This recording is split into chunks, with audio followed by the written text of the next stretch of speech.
Hi, I'm Ben Saunders, professor of comic studies at the University of Oregon, and I'm the chief curator of Marvel Universe of Superheroes, which is an exhibition currently on display at MSI in Chicago through October, and then at COSI in Columbus, Ohio from November through September of 2022. I am, of course, a huge Marvel fan, and it's been a great thrill for me, one of the greatest thrills of my professional life, to bring the history of this extraordinary company to life in a museum setting.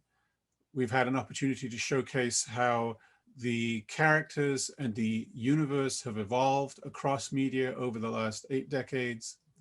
It's the largest, most comprehensive museum exhibition of its kind, with costumes, props, interactives, and an extraordinary range of original artworks, the hand-drawn originals from key Marvel stories going all the way back to the very earliest days of the company, all the way back to the publication of Marvel Comics #1 in 1939.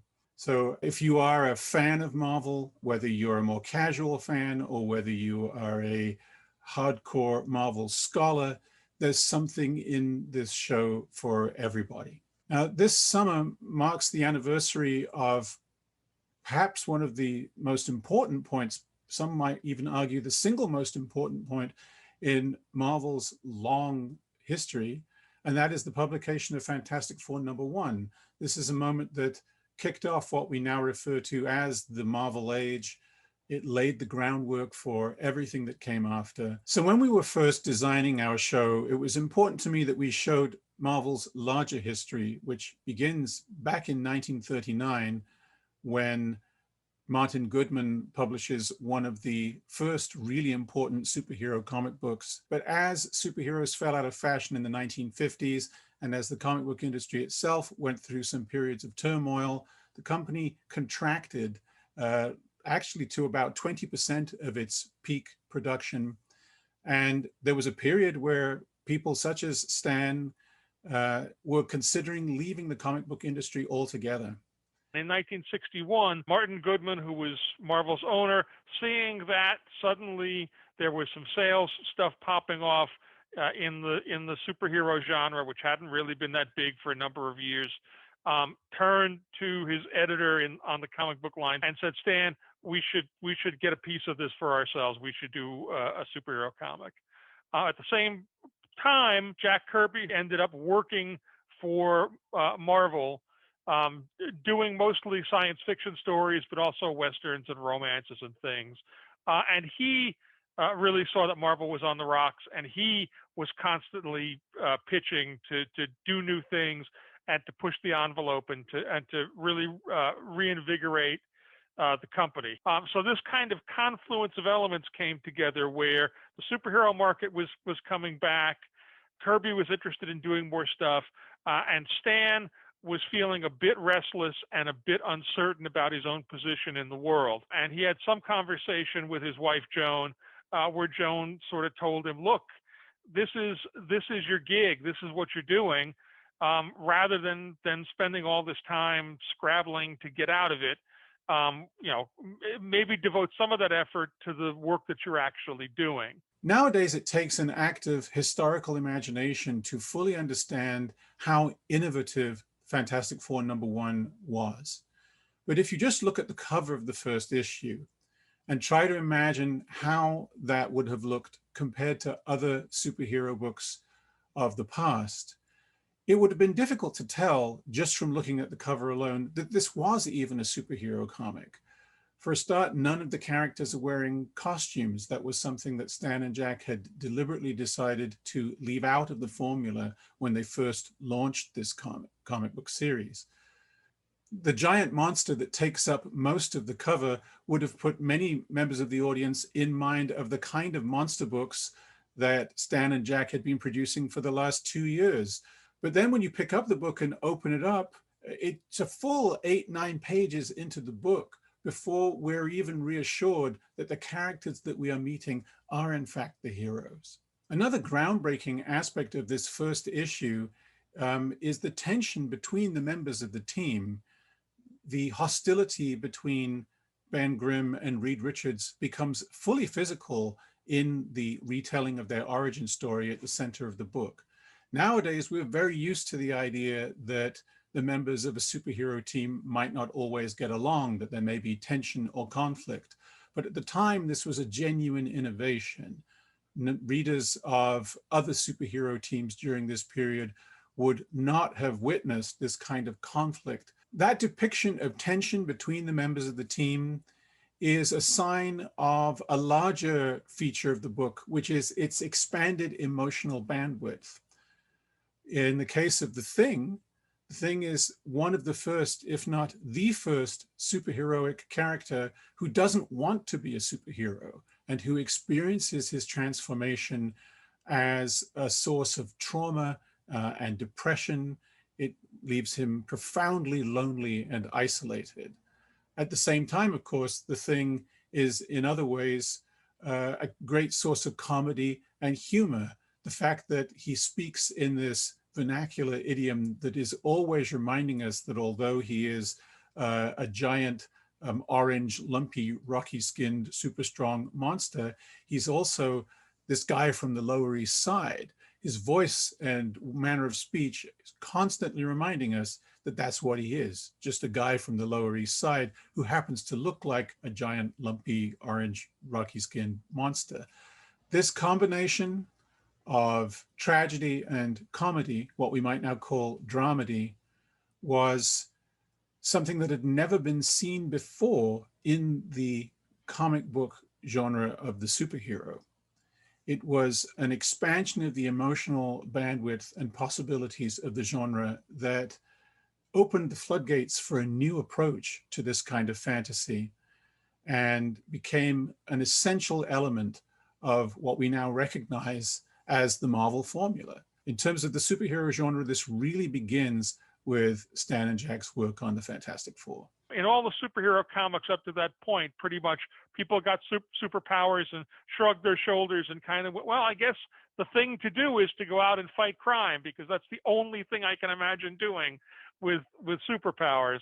And the idea that superpowers would not be beneficial was something that nobody had ever really explored, and that struck a real chord with readers. The Fantastic Four, were four different types.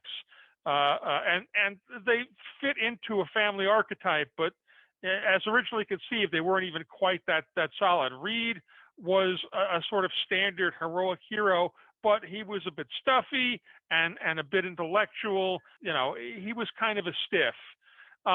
Sue was the one female member of the team. She ended up being the love interest in a romantic triangle between herself and the FF's often enemy, the Submariner. Her younger brother was the Human Torch, who was a teenager and was played more like a teenager. He was kind of a smart mouth. He was hot-headed, as his power implies. He was also a reimagining of a popular Golden Age character, in this case, the Human Torch, who had been a success for Timely during the World War II era. And finally, the fourth member is the pilot, Ben Grimm.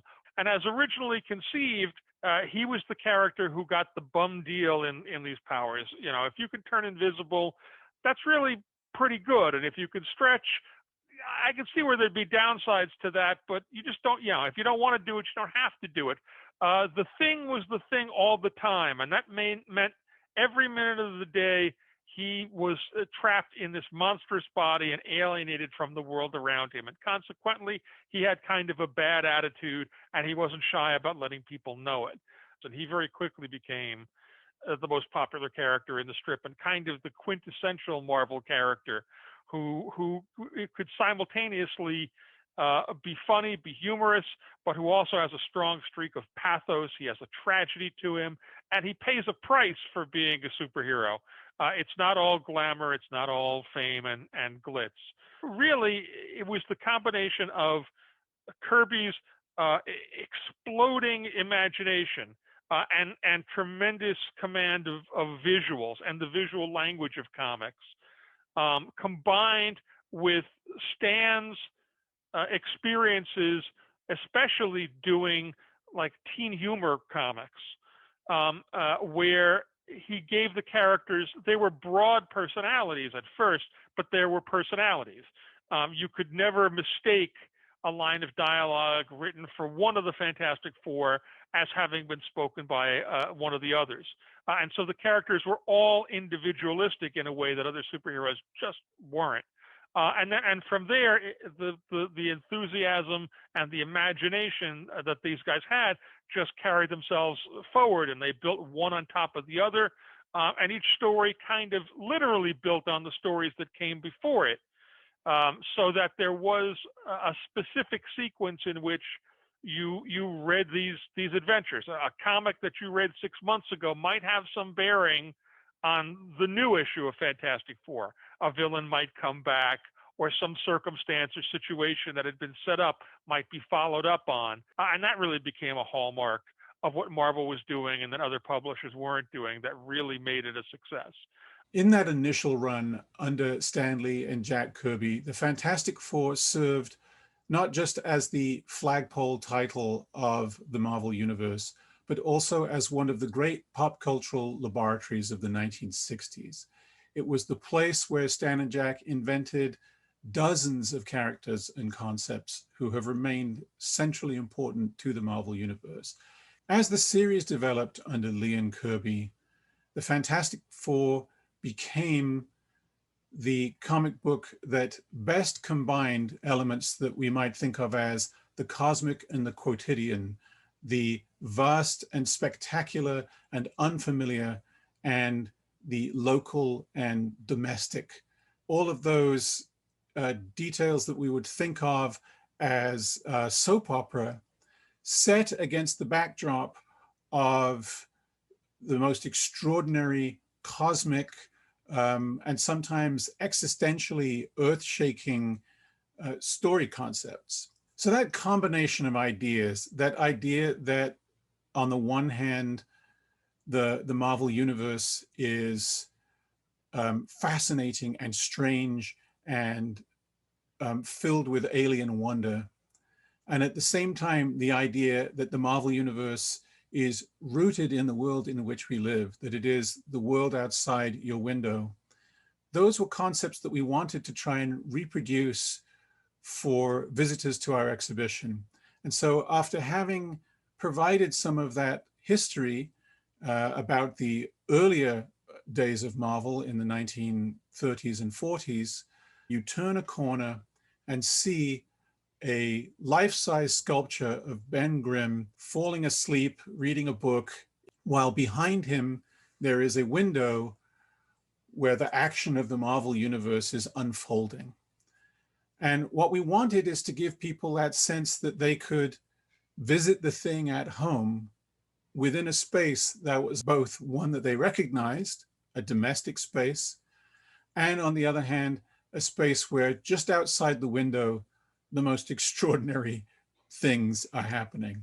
With that introduction of the Fantastic Four in that interactive gallery, we then took that as an opportunity to weave together several different strands: the real world history of the company and the way in which the Fantastic Four emerged at that moment of crisis and essentially transformed the fortunes of the company, but also the fictional histories of these characters as they develop from that moment in the early 1960s, which is the moment when the Marvel Universe becomes not just one story in one comic book, but a massive story in a series of interconnecting comic books. And we built our show in such a way as to give you access to those different levels of narrative. And at the same time, we start to introduce our audience to the most important of those stories and the characters that emerged from them. So for example, we segue from the Fantastic Four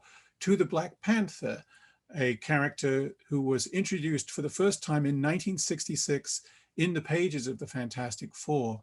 The Black Panther gallery itself illustrates the multi-leveled approach that we have tried to take to Marvel comic book history and real world history.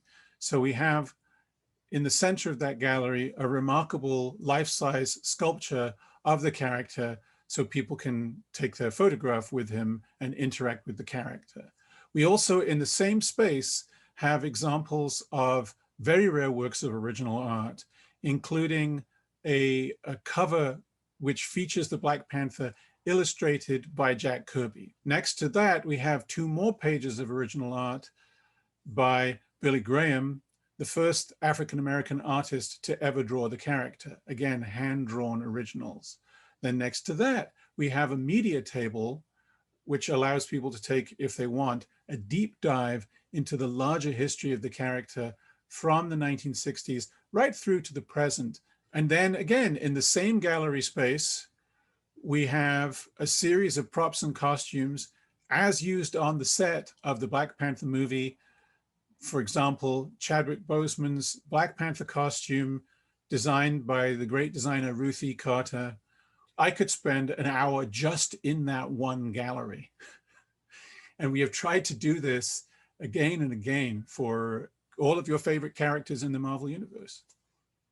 So in a very real way, the Fantastic Four, the team whose anniversary we are celebrating this year, served as the springboard for what we think of now as the modern Marvel Universe.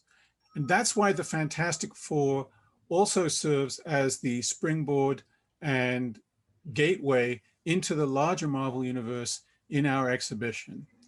The magical formula that Stan and Jack perfected in that pivotal book becomes an essential ingredient in the vast universe that expanded out of its pages.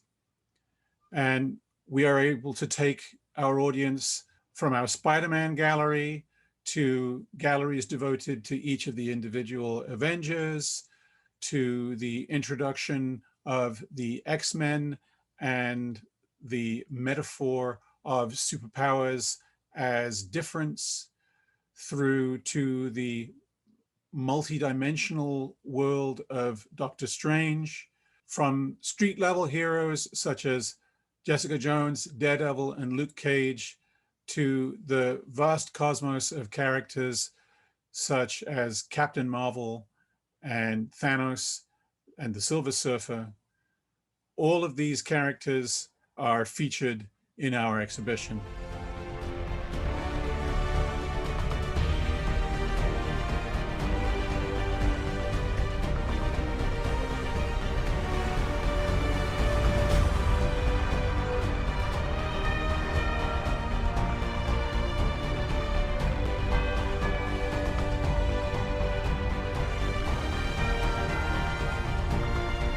It's been a real pleasure to be able to talk to you about this exhibition and the anniversary of the Fantastic Four.